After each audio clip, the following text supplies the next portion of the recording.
வாழ்க்கையின் மிகவும் விடாப்பிடியான மற்றும் அவசரமான கேள்வி இதுதான்: நீங்கள் மற்றவர்களுக்காக என்ன செய்கிறீர்கள்? Martin Luther king junior. அந்த மேற்கோள் ஒரு சக்திவாய்ந்த கண்ணாடி போன்றது. மார்ட்டின் லூதர் கிங் ஜூனியர் வெற்றி, செல்வம் அல்லது பட்டங்களை பற்றி கேட்கவில்லை, அவர் வாழ்க்கையின் நோக்கத்தை பற்றி கேட்கிறார். இந்த செய்தியை உயிர்ப்பிக்க சில எளிய, அர்த்தமுள்ள கதைகள் இங்கே. கதை 1: ஒரு கூடுதல் கிளாஸ் தண்ணீர். ஒவ்வொரு நாளும் ஒரு முதியவர் பள்ளி வாயிலுக்கு அருகில் பலூன்களை விற்றுக்கொண்டிருந்தார். ஒரு கோடைக்கால மதியம், ஒரு இளம் பெண் அவர் சோர்வாகவும் தாகமாகவும் அமைதியாக அமர்ந்திருப்பதை கவனித்தாள். அவள் வீட்டிற்குச் சென்று ஒரு கிளாஸ் தண்ணீர் கொண்டு வந்து, ஒரு வார்த்தையும் சொல்லாமல் அவரிடம் கொடுத்தாள். அந்த மனிதர் புன்னகைத்து, இது எனக்கு எவ்வளவு பெரிய விஷயம் என்று உனக்கு தெரியாது என்றார். பல ஆண்டுகளுக்குப் பிறகு அந்த பெண் வளர்ந்தபோது மற்றவர்களுக்கு உதவுவது அவளுக்கு இயல்பானதாக இருந்தது. ஏனென்றால் கருணை என்பது ஒரு பழக்கமாகிவிட்டது, அது ஒரு முயற்சியாக இருக்கவில்லை. பாடம்: மற்றவர்களுக்கு உதவ உங்களுக்கு ஒரு பெரிய வாய்ப்பு தேவையில்லை.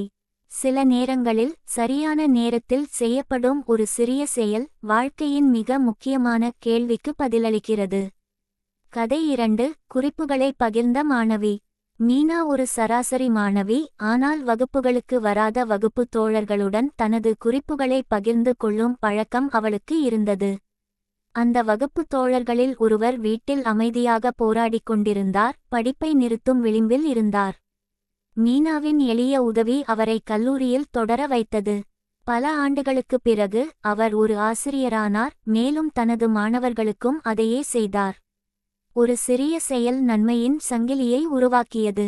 பாடம்: நீங்கள் மற்றவர்களுக்காகச் செய்வது பெரும்பாலும் உங்களுக்கு பிறகும் நீண்ட காலம் வாழ்கிறது. கதை 3: கடைக்காரரின் தேர்வு. ஒரு சிறிய கடைக்காரர் தினமும் பசியுடன் குழந்தைகள் தன் கடையை கடந்து செல்வதை கவனித்தார்.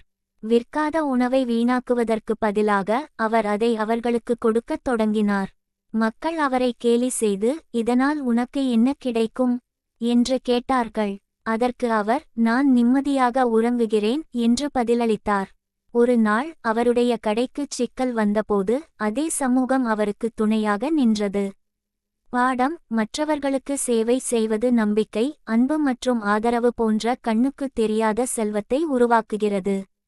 கதை 4: செவி கொடுத்த மருத்துவர். ஒரு பரபரப்பான மருத்துவர் ஒரு நாளைக்கு நூற்றுக்கணக்கான நோயாளிகளுக்கு சிகிச்சை அளித்தார். ஒரு மாலை, குடும்பம் இல்லாத ஒரு வயதான பெண்ணின் பேச்சை கேட்க அவர் தாமதமாக தங்கியிருந்தார். அவள், மருந்து என் உடலை குணப்படுத்த